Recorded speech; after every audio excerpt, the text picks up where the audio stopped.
Ya,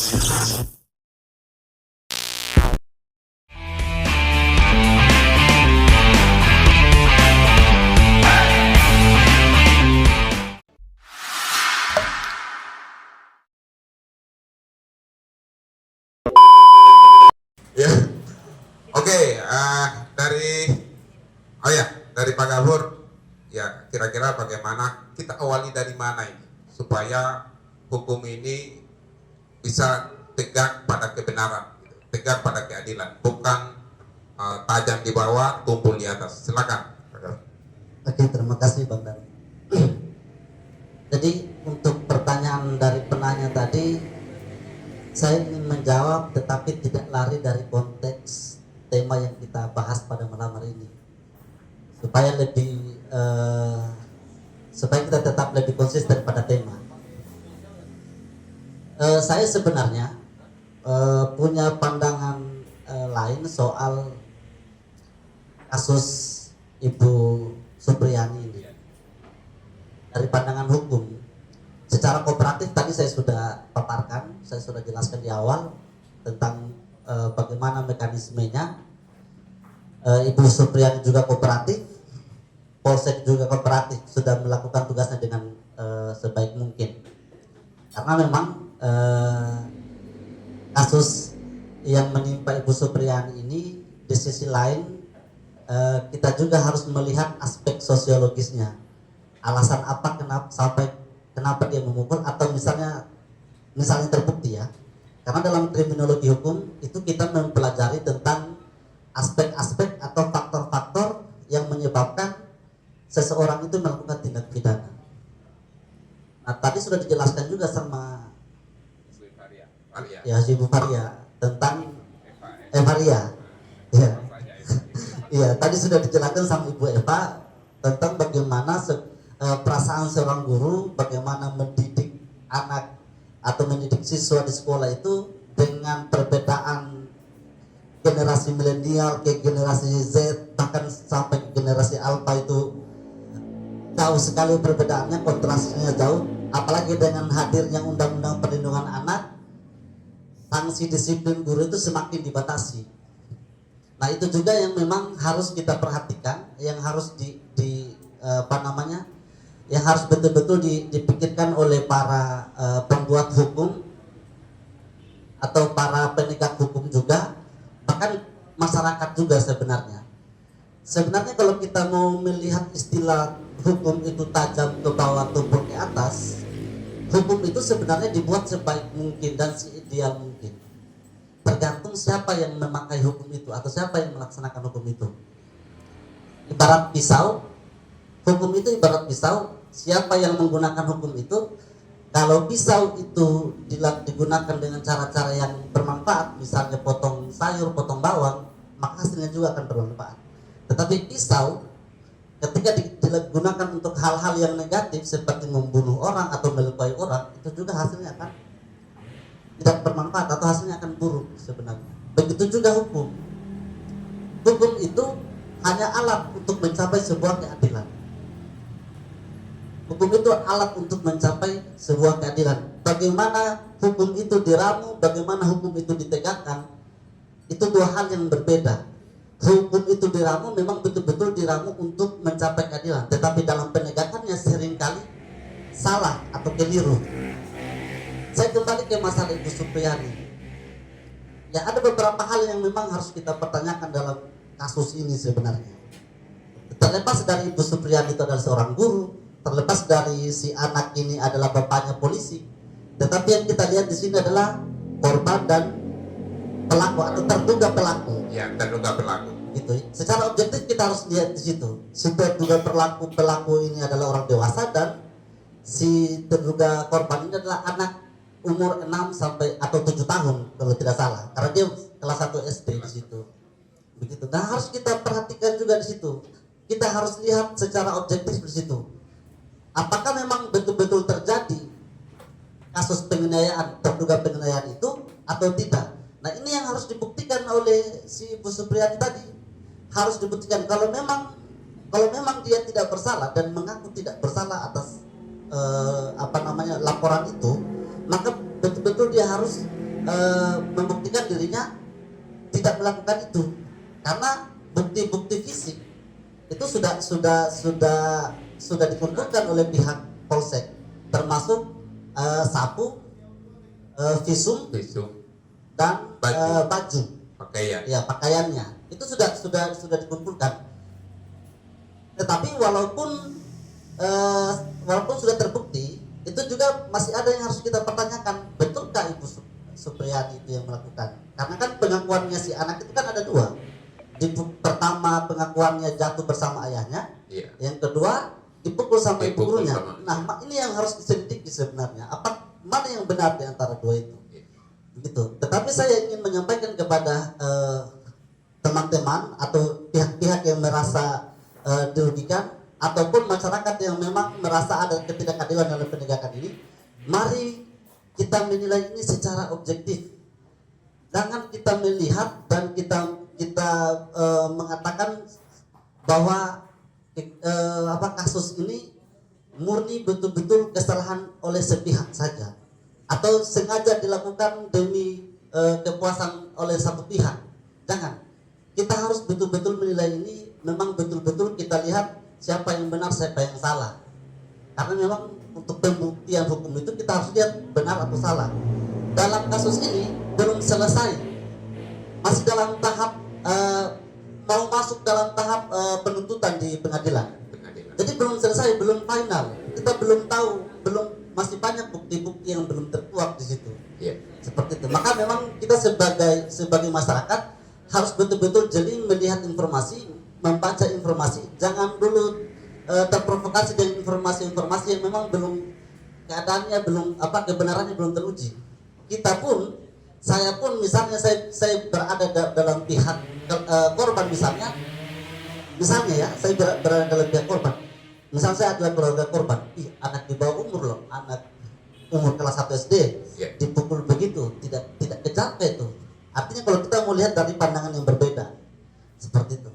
Nah, sekali lagi saya sampaikan bahwa mari kita lihat ini secara objektif, mari kita percayakan pada penegak hukum, mari kita kawal sama-sama para penegak hukum ketika melakukan pengujian terhadap kasus ini, dan betul-betul kita harus kawal sampai kasus ini betul-betul menerapkan yang namanya keadilan tadi. Terima kasih. Oh iya, luar biasa ini pandangannya, sangat sistematis dan punya orisinal untuk berpikir. Saya ingin kembali lagi ke pertanyaan tadi, bahwa bagaimana kita mengembalikan marwah pendidikan ini yang sepertinya ada semacam dekadensi moral gitu, ya, ada kejatuhan moral gitu, yang dimana salah satu tugas untuk meluruskan moral ini adalah para guru, salah satunya ya, gitu. Berarti ada peran-peran lain, orang tua ada, ya, dan lain sebagainya. Ya, bagaimana dari guru pandangannya untuk kembalikan marwah pendidikannya sebenarnya? Silakan. Oke, terima kasih. Kalau kita berdilit jauh ke belakang, sebenarnya meski belum ada satupun riset yang menunjukkan bahwa kemerosotan moral anak itu adalah dampak dari mungkin lebih mudahnya kurikulum dan lain sebagainya, pemakluman terkait kesalahan-kesalahan anak dan lain sebagainya, ini baru sebatas opini saja. Artinya kenapa anak itu makin kesini itu moralnya makin menipis, adab terhadap orang tua, adab terhadap saudaranya, adab terhadap teman, apalagi adab terhadap guru. Dan itu kita bisa saksikan dalam kehidupan sehari-hari tanpa mungkin kita nulis, atau kita bisa observasi langsung di lingkungan sekitar kita. Memang itu jadi satu kondisi yang memprihatinkan, khususnya bagi kita guru. Anak-anak itu jauh dari yang namanya sopan santun terhadap gurunya. Nah, kalau kita menganalisis ke belakang sistem pendidikan kita setelah kurikulum 2013 itu kan ini lebih dimudahkan kepada anak, ditekankan kepada guru bahwa anak harus naik kelas bagaimanapun kondisinya, seperti itu. Nah, boleh kalau situasi sekolahnya kita dapatkan peserta didik yang memang mudah untuk patuh, rajin datang ke sekolah, media dan fasilitas pembelajaran yang mumpuni. Tapi bagaimana sekolah-sekolah di pelosok yang anaknya, bahkan di sekolah kami, di beberapa sekolah saya survei, itu anak hanya hadir saat ulangan. Bagaimana kemudahan untuk menaikkan mereka kelas itu dari tingkah lakunya mereka sehari-hari. Dan kita ditekan dengan sistem bahwa intinya dia harus naik kelas dan nilainya harus sesuai standar KKM. Ketika dibandingkan dengan siswa yang rajinnya itu jadinya begini, dia saja yang malas naik kelas kok. Sudah, kita ikut-ikutan saja deh. Tapi lagi-lagi ini opini ya, bukan maksud saya, itu dugaan saya bahwa makin merosotnya penghargaan anak terhadap gurunya ini karena memang anak itu diberi akses yang mudah untuk kemudian naik kelas saja. Dan kalau tidak naik kelas malah gurunya disalahkan. Katanya bikin apa gurunya di sekolah sampai tidak naik kelas.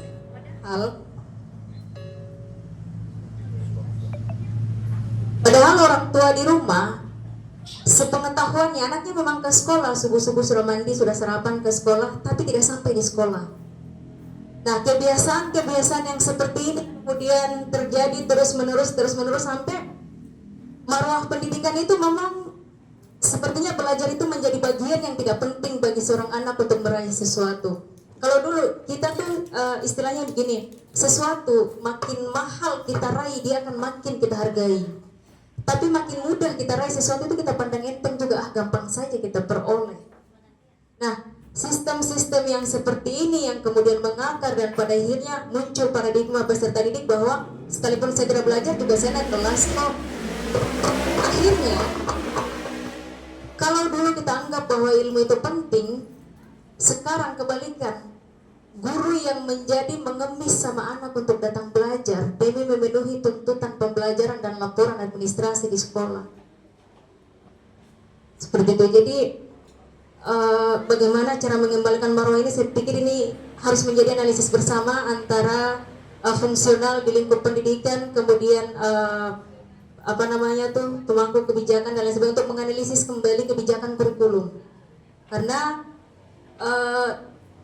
plus minus kurikulum itu pasti ada, tapi dari terciptanya kurikulum kita kemudian menganalisis ini kurikulum ini kurangnya di mana. Seperti itu. Kalau memang dampak dari memudahkan anak untuk naik kelas itu justru berdampak pada karakter anak yang enteng kepada pendidikan dan kepada gurunya, saya pikir ini harus menjadi analisis kembali para pihak-pihak tertentu, pemerintah, Kementerian Pendidikan dan lain sebagainya. Mari mungkin bisa dikaji kembali bagaimana caranya ini marwah pendidikan betul-betul kita kembalikan sebagaimana dahulu, bahwa kita saja untuk membawa ilmu itu dulu kita harus angkatkan kayu guru, kita harus angkatkan air, kita datang cuci piring di rumah, saking berharganya itu ilmu. Sekarang ilmu ditendang, bahasa kasarnya kita manggil anak udah sini belajar, itu luar biasa sekali pergeseran kemauan belajar anak di zaman sekarang tuh dengan yang beberapa tahun belakang. Iya, oke, memang kita sangat prihatin sekali ya melihat kondisi yang sekarang, dan saya juga memang mengalami ya proses seperti itu dari SD, SMP sampai SMA. Hanya kembali lagi bahwa ini bukan salah dari oknum atau orang atau pelaku atau aktor. Ini sepertinya salah dari sebuah sistem, menetapkan sistem pendidikan sehingga banyak menimbulkan korban. Salah satunya adalah guru dan siswa juga sebenarnya menjadi korban secara tidak langsung akibat kemanjaan itu gitu. Ya kurang lebih seperti itu yang saya tangkap dari Ibu Evaria gitu. Ya, ada teman-teman yang mau menanggapi atau bertanya dengan narasumber? Ya, silakan yang di belakang ya. Ya, mari di depan saja. Ya.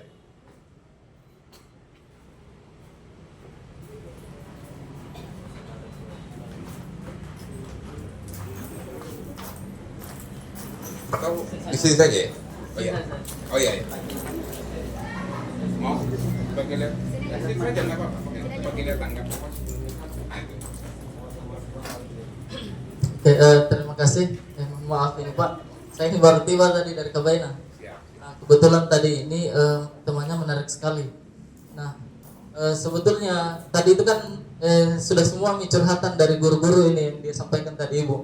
Nah, saya ini sebenarnya lebih menitik beratkan ke guru, karena begini, ini kan yang selalu kita bahas selalu perlindungan anak. Nah, di sini tidak ada perlindungan untuk guru, kan seharusnya di sini jangan dulu ada intimidasi, kan belum ditahu ini siapa pelakunya. Nah, langkah hukum apa kira-kira atau perlindungan seperti apa yang harus kita berikan kepada guru ini? Nah, ini kan yang kita selalu bahas tadi, muridnya toh gara-gara gurunya dia pukul apa dan lain-lain, itu selalu beratkan ke muridnya. Nah, sekarang pertanyaan saya, ini perlindungan seperti apa kira-kira ini untuk guru?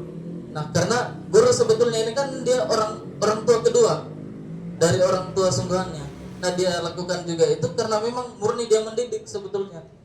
Nah, mungkin itu saja Pak yang saya tanyakan. Nama siapa? No? Tuan. Oh, nama Siswanto itu. Ya, dari Siswanto tadi ini luar biasa ini pertanyaannya. Ya. Karena tadi kebanyakan kita berbicara terkait dengan yang terduga korban, ya, anak itu sendiri. Tetapi kita tidak membahas lebih tajam lagi terkait dengan bagaimana melindungi hak-hak guru, kewenangan guru ini, karena mereka satu sisi mereka mendidik, ya, tetapi di sisi lain mereka juga ditekan gitu, ya, diberikan beban yang cukup besar. Bahkan sekarang ini sudah agak stres ini karena banyaknya beban ini guru, dan ini yang harus dilindungi gitu. Kira-kira dari Pak Gabor silakan. Oke, saya apresiasi dulu kepada penanya karena jauh sekali dari KBN tadi. Jauh ya. Iya. Hanya untuk hadir ini. Hanya untuk hadir ini, luar biasa. Luar biasa. Ya, silakan. Oke, saya sebenarnya memang dari tadi itu mencoba menguraikan soal pandangan hukum pidananya dan kriminologi hukumnya. Tetapi dalam konteks kasus yang viral sekarang ini tentang dilema para guru honorer, ya. ya. Apalagi dia posisinya sebagai guru honorer. Ya. Tetapi memang yang harus kita diskusikan bersama atau lebih kita kaji secara mendalam, sebenarnya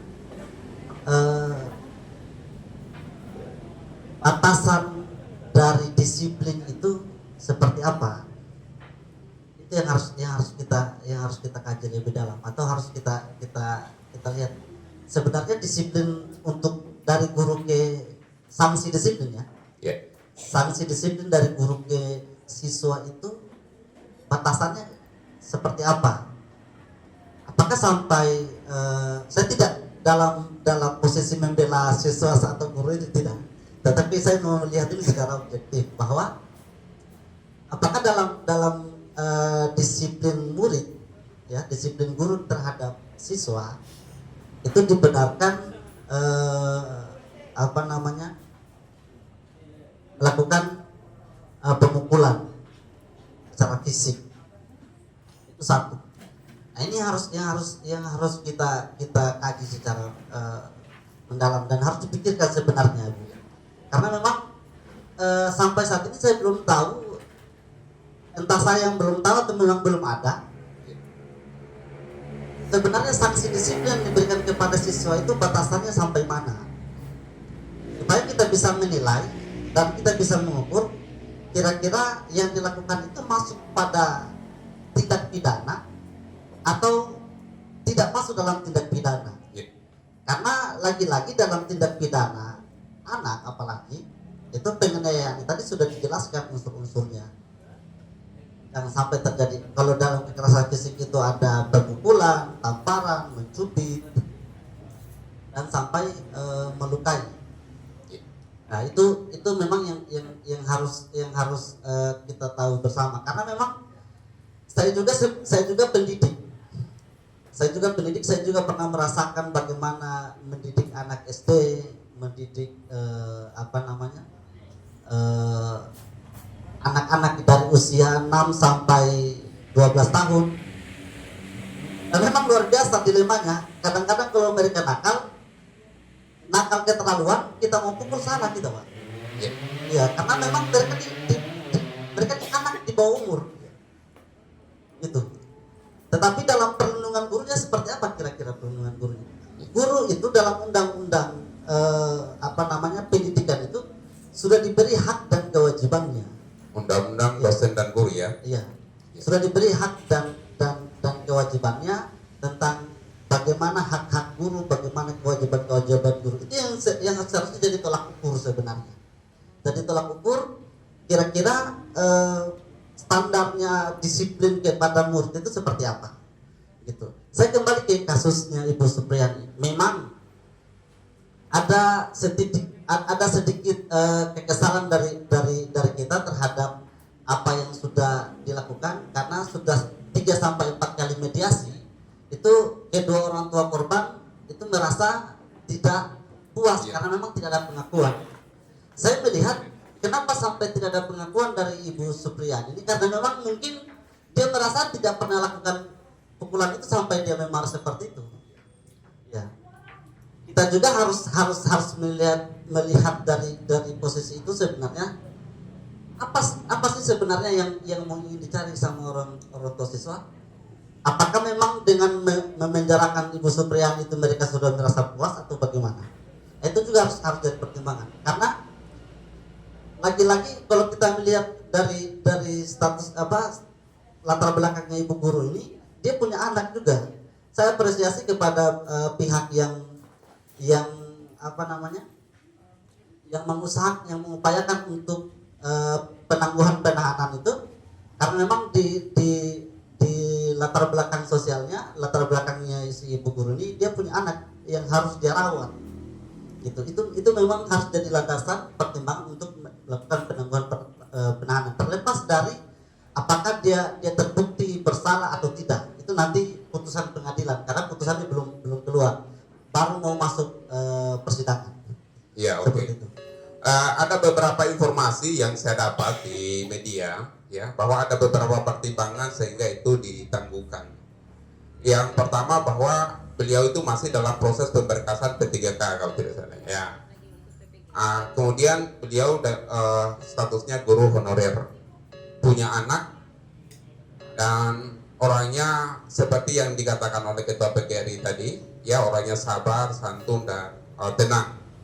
Tetapi ada yang cukup mencengangkan pada saat saya membaca, ada salah satu berita mengatakan bahwa si Ibu Supriyani ini dimintai uang 50 juta gitu. Ini saya agak tercengang gitu membaca berita ini.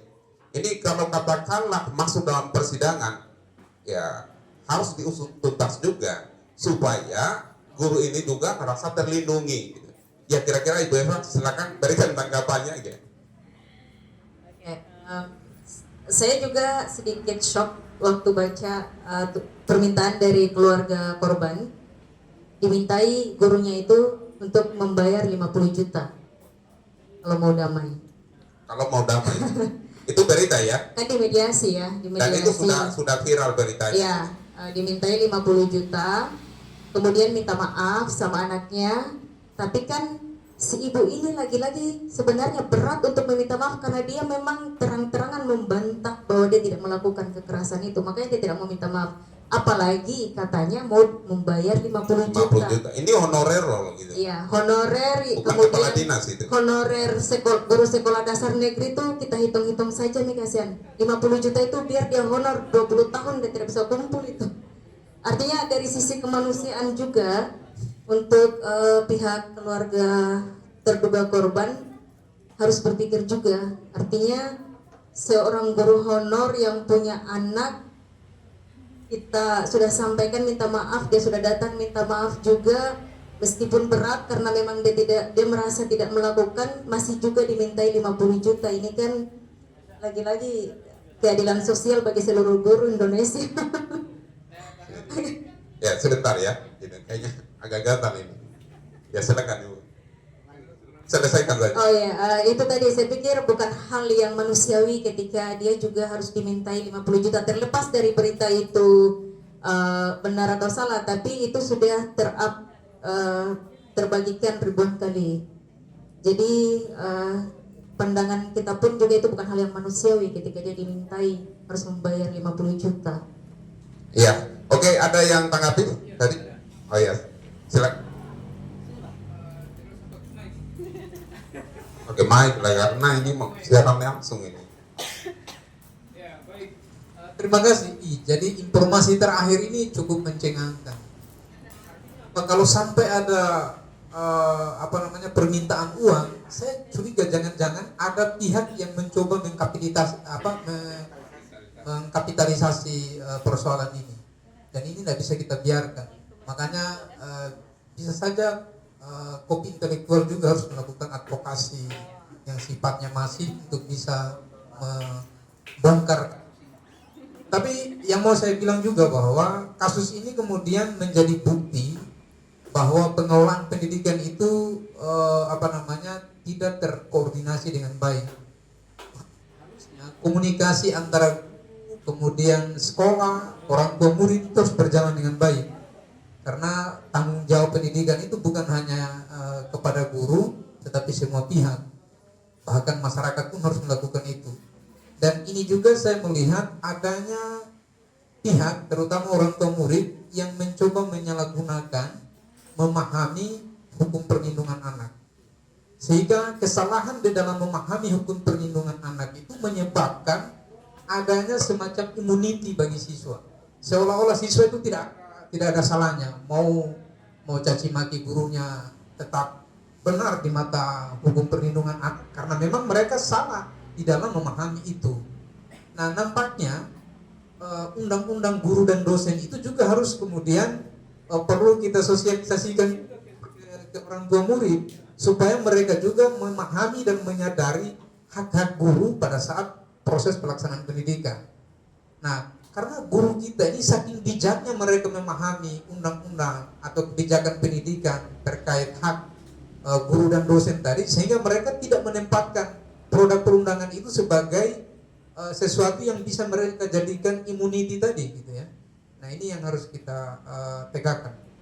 Kemudian saya mau mencoba melihat bagaimana pandangan hukum yang progresif dari pemateri kedua, karena ini saya kayaknya belum terpuaskan tadi. Proses hukum yang sifatnya impoten tadi penting untuk kita lihat. Kenapa sih kalau hukum yang melibatkan orang miskin atau masyarakat kecil selalu prosesnya itu maraton. Sementara kalau hukum itu kemudian berkenaan dengan mereka-mereka yang memiliki jabatan, status sosial yang tinggi, prosesnya selalu berbelit-belit. Atau karena memang orang kaya itu ketika berurusan dengan hukum mereka cepat memilih pengacara sehingga prosesnya lama. Kemudian orang miskin tidak punya pengacara sehingga maraton, bisa saja 1 kali 24 jam langsung ditahan, gitu ya. Nah, ini harus kita lihat secara kritis juga. Oke, ada yang mau tanggapi lagi di belakang? Enggak apa-apa ya, kasih kesempatan. Ini kesempatan yang kedua, silakan gitu. Ya, karena jangan sampai ini harus agak dekat ya, Mars ini harus agak dekat soalnya mic-nya tidak bisa ini mengambil dari jarak jauh. Oke, terima kasih. Mungkin menurut saya Pak, saya tanggapi mungkin dari pertanyaan tadi dari Bapak ini. Kenapa hukum yang masyarakat kecil itu lebih cepat ditangani? Karena memang masyarakat kecil itu hanya menerima keadaan, begitu. Beda halnya dengan orang yang memang punya. Mereka kalau bisa hukum itu dia lawan. Kalau masyarakat biasa ya kita terima apa adanya, begitu. Nah, saya pertanyaan selanjutnya mungkin Ibu siapa tadi? Ibu Eva. Mungkin ada tidak Bu tips seorang guru bisa memberikan memberikan sanksi. Kalau seandainya anaknya ini memang kurang ajar karakternya, karena kan itu sebenarnya bebannya guru, Pak. Kita mau marahi juga anaknya orang, kita tidak marahi juga kurang ajar. Nah, apalagi ini karakter yang kita harus rubah. Kalau kita pakai pendekatan-pendekatan yang dia sampaikan tadi, Ibu, mungkin guru-guru mungkin sudah lakukan semua. Kalau kita juga ajak mereka sebagai teman, ditambah kurang ajar nih. Jadi kita mau gosok juga kayak begini nih. Jadi mungkin ada tips dari Ibu mungkin untuk guru-guru di luar sana, mungkin yang pas untuk masalah yang seperti ini. Nah, kasih. Baik. Ya, 2 pertanyaan ya. Kembali lagi, dua pertanyaan ini hanya untuk mempertegas pertanyaan yang pertama sebenarnya tadi, hanya karena belum terpuaskan ini. Tanya Bang Janur. Silakan. Oke. Saya juga sebetulnya agak resah dengan penegakan hukum. Penegakan hukumnya bukan regulasi hukum. Penegakan hukum itu memang saat ini ya kita lihat bersama dan kita saksikan bersama orang yang hanya mencuri satu rupiah atau 2 rupiah saja itu bonyok, Pak, ya, di pasar. Bahkan nenek-nenek hanya curi ubi penjara juga. Baru-baru ini viral yang pelihara ikan aligator itu di penjara juga 6 bulan. Tapi yang 271T ya diapresiasi bahkan mungkin. Ya, itu memang potret hukum yang sekarang yang memang sulit kita nafikan. Ada yang triliunan, Iya. penjara 5 bulan, Iya. 3 bulan, 3 bulan. denda 5.000 rupiah gitu. Ya, pertanyaannya ada apa sebenarnya? Kenapa sampai potret penegakan hukum kita seperti ini? Begitu. Sebenarnya apa yang salah? Apakah sistemnya, oknumnya, atau siapa yang patut kita persalahkan? Ya. Jadi memang hukum itu dinamika, Pak, berkembang. Dan setiap hukum yang dibuat itu seiring perkembangan zaman, kalau hukum yang di zaman awal misalnya sudah tidak relevan lagi dengan perkembangan zaman yang sekarang, itu direvisi lagi, bahkan dirubah. Tetapi yang saya ingin katakan adalah sebenarnya yang dipertanyakan tadi kan soal kenapa si orang miskin itu cepat sekali dipidana. Ya bahkan maraton Ya, gitu. bahkan maraton. Ya, sekarang mungkin dengan hadirnya lembaga bantuan hukum, bahkan di pengadilan pun ada juga lembaga bantuan hukum yang bisa digunakan oleh orang-orang yang dikatakan miskin. Nah, itu juga bisa jadi solusi kalau memang mereka tidak mampu menyewa pengacara. Tetapi ada kelemahannya juga, Pak. Ya. Ya, kelemahannya itu mereka tuh akan LBH ini kadang-kadang hanya sekedar melunasi tanggung jawab, kadang-kadang seadanya saja. Ya, tetapi itu mungkin sebuah keniscayaan, Pak, tergantung oknumnya. Ya. Kita tidak bisa mengendalikan semua orang untuk ikut dalam ikut menegakkan hukum itu seideal mungkin. Tetapi setidaknya kita mampu mempromosikan misalnya atau mampu mengedukasi masyarakat penegak hukum untuk menjalankan hukum itu secara ideal, seperti itu. Oke, itu jawabannya, Pak. Ya, jadi untuk Ibu Eva silakan ditanggapi terkait dengan ya tipsnya tadi kalau menghukum siswa yang terbaik itu seperti apa sih gitu. Silakan gitu. Untuk menghukum model hukum siswa terbaik itu tidak ada tips yang statis atau paten. Ya. Melihat situasi atau karakter anak yang berbeda-beda dan lain sebagainya. Ada anak yang begitu dihukum sedikit patuh. Ada anak jangankan dihukum, kita sebut saja dia nakal, dia membludak luar biasa. Contoh kasus di salah satu sekolah terdekat saya itu, tidak perlu saya sebut namanya, guru dibawakan parang hanya karena Itu betul dibawakan parang. iya gurunya dibawakan parang. Jadi ini anak ceritanya tidak masuk sekolah, katakanlah di Alpa izin atau sakit, tapi tiba-tiba dia muncul di sekolah bawa undangan. Guru yang tidak menerima informasi apapun dari si anak ini tiba-tiba dia lihat bawa undangan, dia bilang, kenapa kamu bawa undangan? Kamu datang ke sekolah bawa undangan bisa, datang belajar tidak bisa, bodohmu. Nah, hanya dengan kata bodohmu itu memang kita pun sebagai pendidik itu harus selektif memilih kata yang bisa berterima bagi anak. Tapi reaksi anak itu di luar dugaan. Keluarlah si anak ini, tiba-tiba beberapa menit kemudian muncul dengan perang panjangnya. Ini kan reaksi yang berlebihan juga. Di satu sisi, guru juga mesti selektif kata yang dipilih untuk mungkin mendidik anak. Di sisi lain, reaksi anak juga itu betul-betul luar biasa. Nah, bagaimana tips-tipsnya? Seperti yang tadi saya bilang bahwa tidak ada tips yang statis, tapi kita bisa dinamis. Berangkat dari kita ini mendidik karena persoalan rasa cinta terhadap generasi. Bukan mendidik hanya karena persoalan tuntutan profesi. Tapi jauh lebih dari itu ada tumbuh kasih sayang, tumbuh cinta, tumbuh harapan di dalam benak kita sebagai pendidik bahwa 10 tahun, 15, 20 tahun ke depan generasi daerah, generasi bangsa kita adalah mereka ini.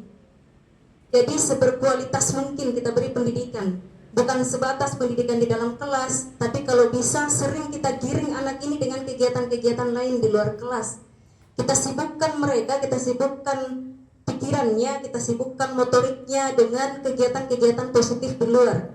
Itu secara pelan-pelan karakter anak itu terbentuk. Seperti itu. Nah, bagaimana dengan anak yang tidak tertarik sama sekali?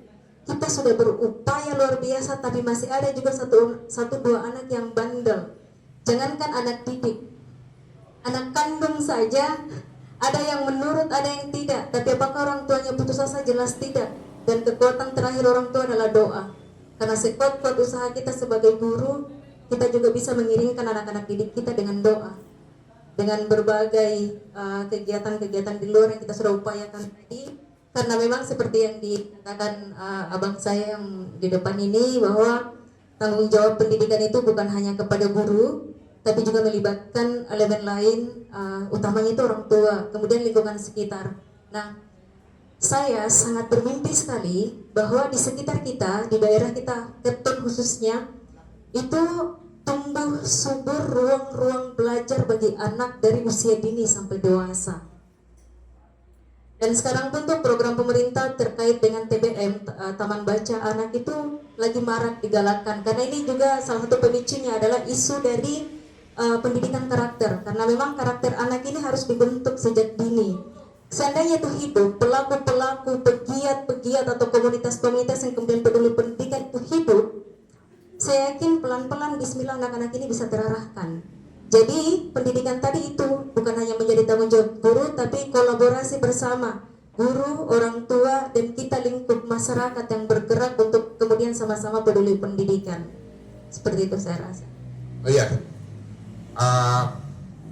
yang saya tangkap dari Ibu Eva tadi terkait dengan bahwa hukuman itu dia tergantung pada situasi. Dan saya yakin para guru juga memahami kondisi psikologi anak. Mereka sudah belajar itu. Tinggal bagaimana si anak itu memahami perintah dan ajaran dari gurunya. Karena apa yang menjadi sanksi dari gurunya itu adalah bagian dari cinta guru kepada siswanya. Ya, karena kita dibatasi oleh waktu, ya. Kalau katakan ada, ya silakan. Ya.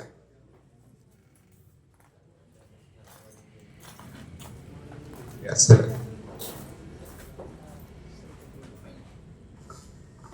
Nama. Baik, terima kasih banyak moderator yang ganteng. Nama Tino. Mungkin singkat saja supaya tidak buang-buang banyak waktu. Kira-kira mungkin untuk Ibu Eva, pertanyaan ini.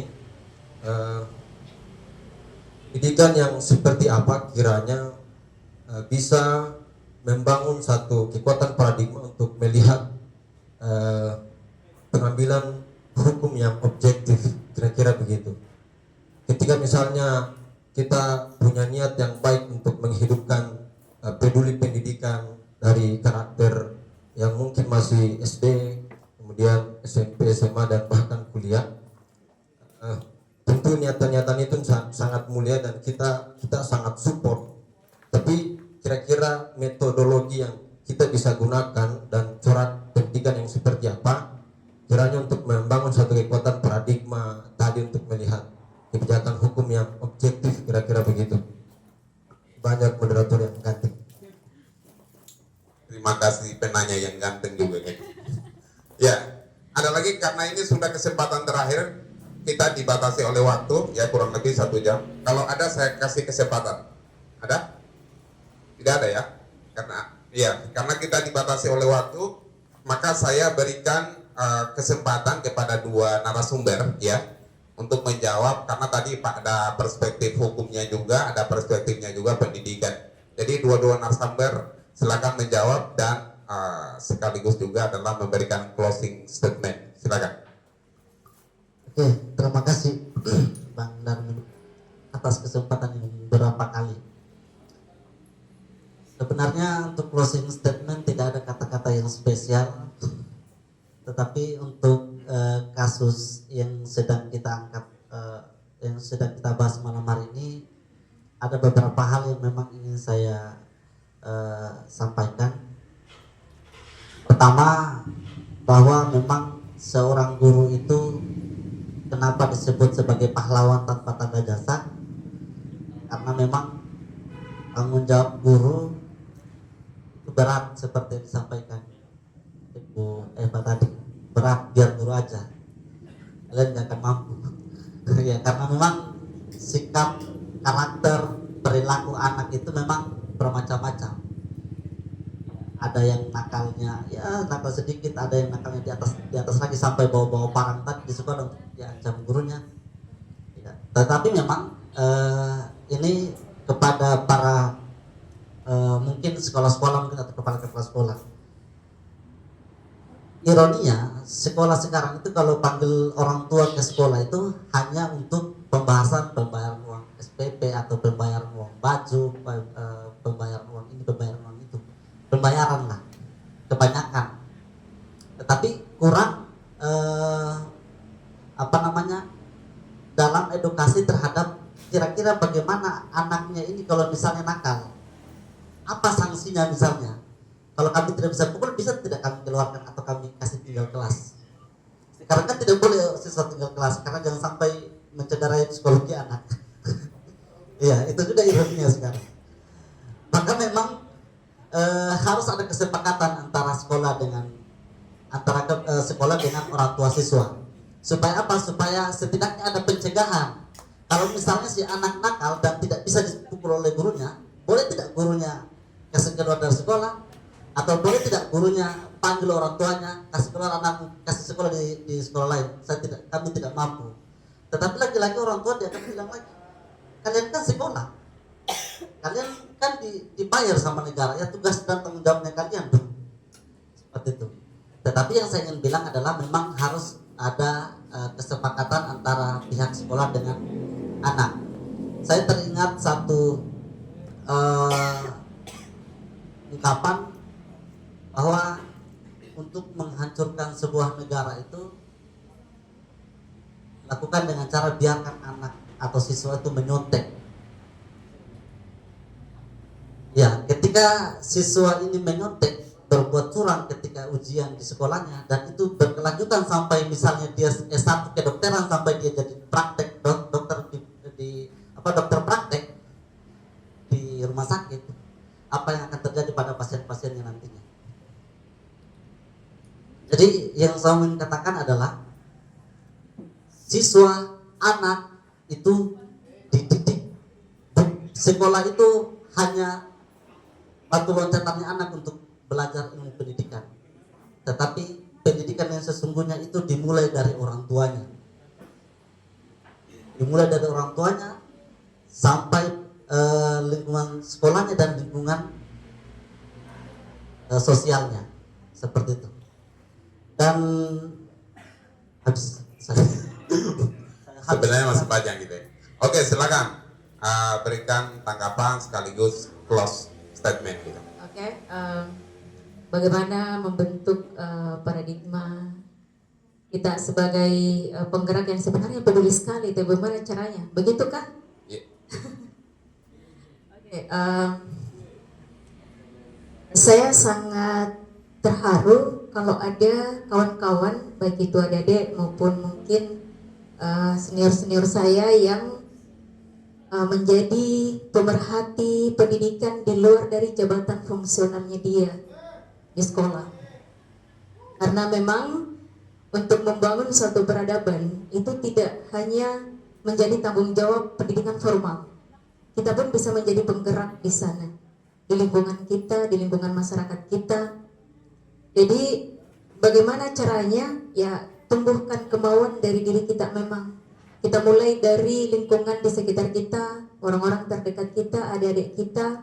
Karena kalau hanya sebatas di sekolah, misal ada di setiap sekolah sebenarnya forum komunikasi antara guru dan orang tua itu sudah dibentuk juga.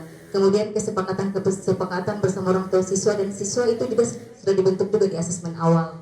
Tapi lagi-lagi itu tidak cukup menjadi satu bingkai untuk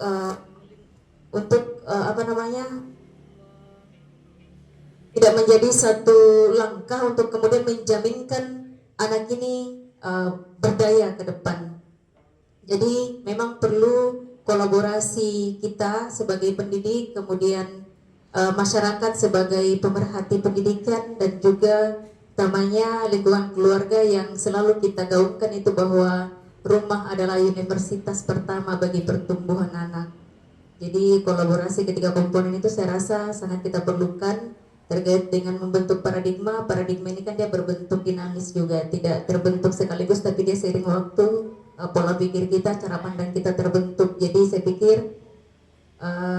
kepada para pemerhati pendidikan, kepada para guru, jangan berhenti, jangan merasa putus asa hanya karena kasus 1-2 yang terindikasi mendiskriminasi guru, tapi itu jadi satu satu gairah bagi kita bahwa kita punya tanggung jawab yang luar biasa untuk kemajuan anak-anak kita ke depan. Sekian.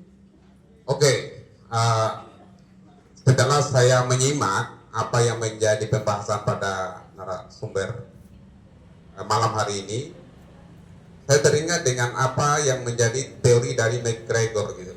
McGregor itu menggunakan teori X dan Y gitu. Kalau X itu apabila anak nakal gitu, maka mereka diberikan sanksi.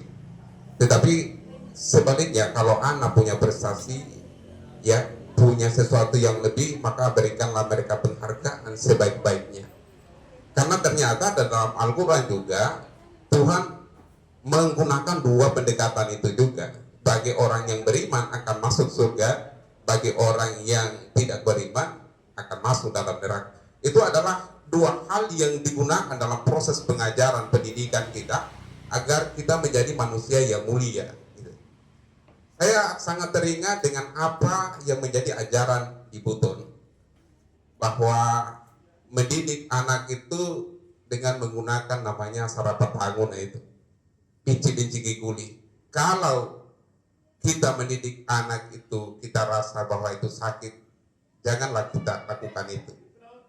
Begitu juga kalau kita menyakiti hati seorang guru, kalau kita rasakan itu sakit, janganlah kita sakiti hati seorang guru. Karena mereka lah yang menjadi obor penerang untuk masa depan kita.